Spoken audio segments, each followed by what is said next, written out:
நரிமன் அப்படின்னு ஒரு ஜட்ஜ் இருந்தார் இந்தியாவில். நரிமன் அவர் பேரு. Is a Parsi. இவர் தான் இந்தியாவில் இருக்கக்கூடிய ஜட்ஜ்மெண்ட்ல 70% ஜட்ஜ்மெண்ட் கொடுத்தது அவர் தான்.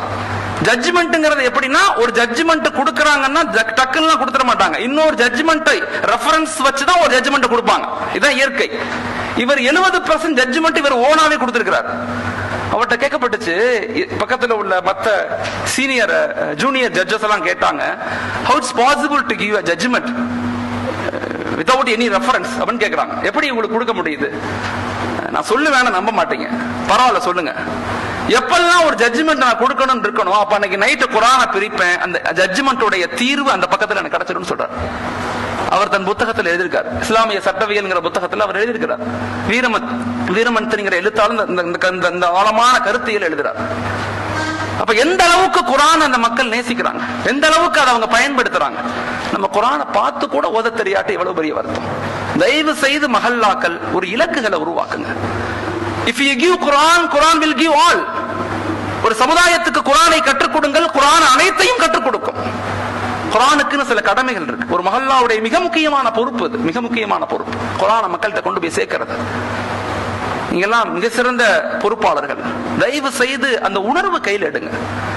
வளர்ச்சி என்பது, மாற்றம் என்பதும், எழுச்சி என்பதும் வெறுமன அறிவு, வெறுமன அதிகாரம், வெறுமன பொருளாதாரம் இல்ல. புஜபலமும் புத்தி பலமும் மட்டும் போதாது. இந்த உலகத்தை வெல்றதுக்கு ஆன்மீக பலம் வேணும். புஜபலமும் புத்தி பலமும் மட்டும் போதாது, ஆன்மீக பலம் வேணும். அது இருந்தாதான் இந்த உலகத்தில் உள்ள எல்லா பிரச்சனைகளையும் எதிர்த்து நிற்கக்கூடிய ஆற்றலும் அறிவும் ஆளுமையும் எங்க இருக்குன்னா அது ஈமான்ல தான் இருக்கு. குர்ஆனோட இணைங்க மக்களை. அதுக்கு ஒரு இலக்குகளை உருவாக்குங்க. அதை பத்தி மக்கள்கிட்ட பேசுங்க. யோசிச்சு பாருங்க, எத்தனை வருஷமா அந்த பள்ளியில நிர்வாகமா இருக்கும், எத்தனை பேருக்கு நம்ம குர்ஆனை கொடுத்தோம்? என்னைக்காவது நம்ம தனிமையில உட்கார்ந்து யோசிச்சிருக்கிறோமா? யோசிச்சு பாருங்க. இன்னைக்கு அரபு நாடுகளுடைய வீழ்ச்சிக்கு காரணமே கலாச்சார மாற்றங்கள். இது பெரிய வரலாற்று பகுதி, அது பெருசா பேச விரும்பல. சுருக்கமா, தயவு செய்து குர்ஆனை மக்கள்கிட்ட கொண்டு போய் சேர்த்துருங்க. நபியினுடைய வாழ்வியலை மக்கள்கிட்ட கொண்டு போய் சேர்த்துருங்க.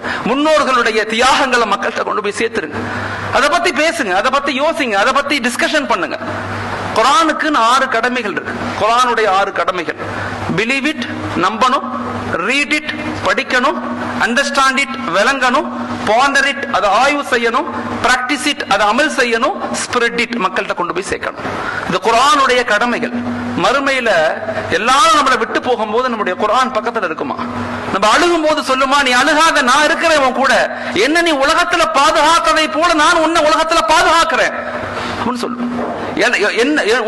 என்ன நீ உலகத்துல படிச்சதை போல, என்ன நீ உலகத்துல பாதுகாத்ததை போல நான் உன்னை பாதுகாக்கிறேன்னு சொல்லும். அந்த ஒளி நம்ம கூடயே வரும். இமாம்கள் சொல்றாங்க, கபருல இருந்து சுவர்க்கத்துக்கு நீங்க நுழைய வரைக்கும் உங்களை விட்டு அகலவே அகலாது. ஏன்னா அது அல்லாஹ்வுடைய கலாம், அல்லாஹ்வுடைய வார்த்தை. அது மக்களை குர்ஆனோடு இணைங்க. ஒரு மஹல்லாவுடைய மிக முக்கியமான பணி அனைவருக்கும் குர்ஆன் அப்படிங்கிற ஒரு எழுச்சி மிக்க வாசகத்தை மக்கள்கிட்ட கொண்டு போங்க.